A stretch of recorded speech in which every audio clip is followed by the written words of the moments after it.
Yeah, the alien we built is systematic. It works off a set of senses and behaviours that drive those senses, and that reacts to both things in the environment and things the player does.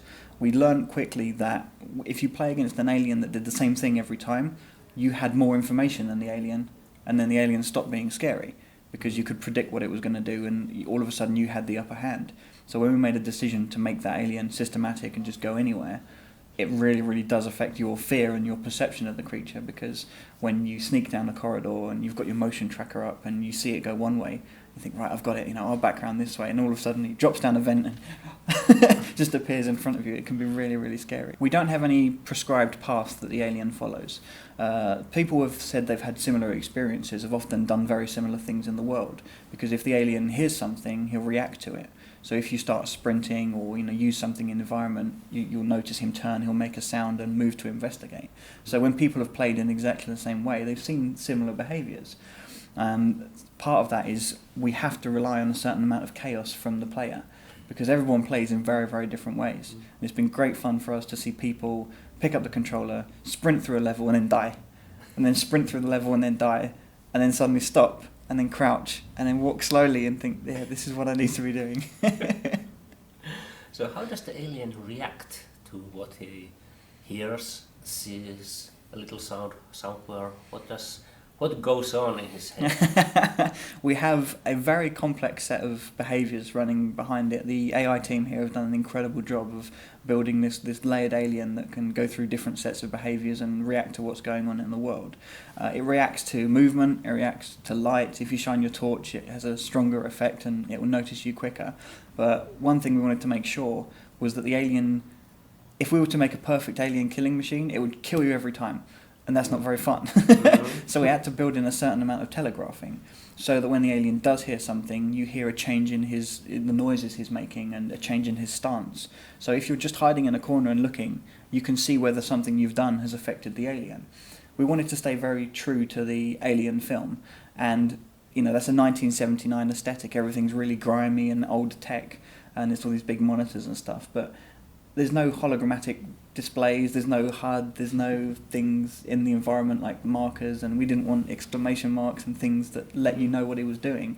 So a lot of the alien's work is around making you understand how he's behaving through his movement and his sounds. And that's been a real kind of key focus for the animation and art teams to get right. I mean, I really love all that stuff, and the artists have done a great job of recreating that 1979 feel of everything. One of the rules they use, which I really like, is they said that they wouldn't put anything in the game that they couldn't have built back on the set in 1979. So when they were designing things and creating things, they were just like, well, if we were to take a World War II radio and a modern TV, a portable TV that would look like that, and stick them together, what would that look like, and how would it work, and how would it feel? So your motion tracker isn't something you just display on the screen. It's this heavy thing you have to pick up and move around, and it kind of flickers and it feels like really old tech. A lot of our reference stuff has been from the film, but Fox provided us with an incredible amount of information from things that didn't make it into the film, and also things like shots of the sets and designs and measurements, so we knew exactly how big things were and what materials they were made of, and we're really able to create this kind of template set of walls and panels and floors and ceilings and entire rooms that we could then expand from and duplicate. So when we are creating new areas and big spaces, kind of one look at them tells you, yeah, that's still Alien. It still feels like the world that would be in the Alien film.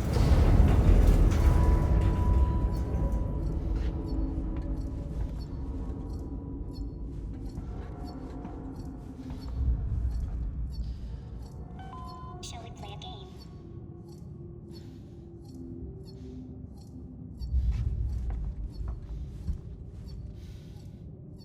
this is... We knew we wanted to connect it to the original film. We knew we wanted to continue the storyline, and that's where we found this character, Amanda Ripley. She'd never really been explored in any of the fiction, but she was mentioned once in the Alien Special Edition, where you see a photo of this old woman who was Ellen Ripley's daughter, and we looked at this character and thought she'd never been expanded or looked at or anywhere, and we wanted a strong female lead as well, because that's something very true and core to the Alien franchise for us. So we had our character, we had the rough storyline we wanted to put together. We knew the Nostromo had been destroyed, and we said, okay, well, when the Nostromo had been destroyed, people would have been looking for it, and who would be looking for it? Again, we looked at Amanda and said, right, okay, so if she found the black box to the Nostromo, where could that be? And that led us to this station, Sevastopol. Now, the design behind this Sevastopol station it's a lot like a big business venture that someone set up in deep space. It's meant to be a big trading and business outpost that's going to be very, very profitable, but it's failed.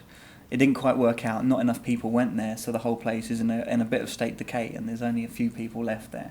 So you've got the station that's built for about 5,000 people, so that gives us big, open, kind of more haunted house spaces to use. But there's very few people there because the station's run down and there's only kind of a custodial staff left. So being in that last stages of operation and then introducing an alien to that environment that's where we get our interesting. You take the situation that you've got in the world, so the station falling apart. You see what you can add that adds tension and atmosphere. Things like just noticing that the little bird that kind of rocks that there was in the original film, just the sound of that squeaking in a room on its own can be absolutely terrifying. And just the sound of some footsteps or a rock. So the audio guys did an amazing job of building up this kind of bank of effects that we could use and things we could place in the environment, but also creating this sense that there was always something hunting you. So when you are in the world and you hear something up in the vents, you bring out the motion tracker. You're like, okay, there's nothing there at the moment, but you're still on edge. So it's that way of building up tension and dispelling it that is key in both the lighting and the audio of the game. Because people love the audio, but the lighting makes so much of it. If you've got something crossing a shadow, or you can't see and you have to bring up the torch, it adds so much more to what you need to do in the environment.